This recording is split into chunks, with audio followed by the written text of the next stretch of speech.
دیر مسد رو خوب خی داشی بخن مسد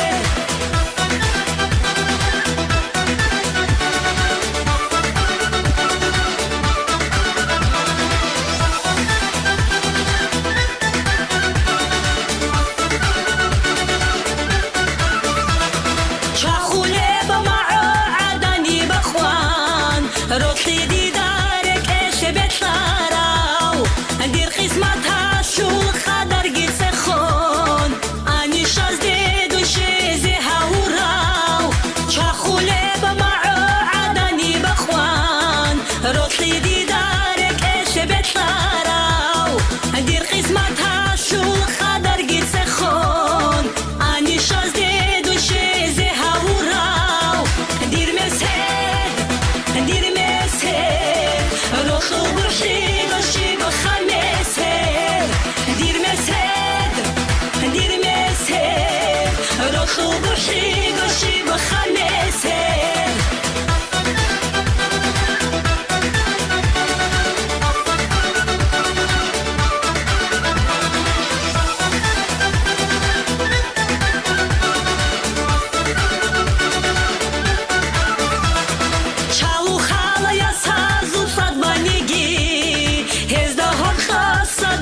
شراو بخمتی یا برقش بکنیگی یا چونی لنگی سر احولو چاو خالا یا سازو صد بانیگی هزده هر خاصدون شراو بخمتی یا برقش بکنیگی یا چونی لنگی سر احولو دیر مسد رو خوب خی داشی بخن مسد دیر مسد رو خوب خی داشی بخن مسد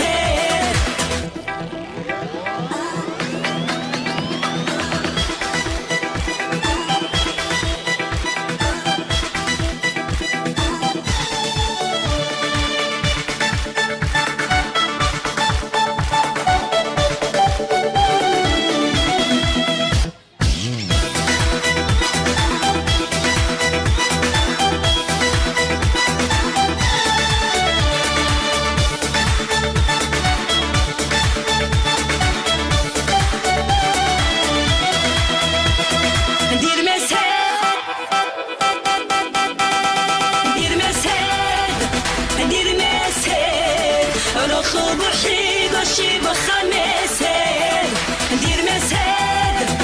دیر مسد رو خوب خی داشی بخن مسد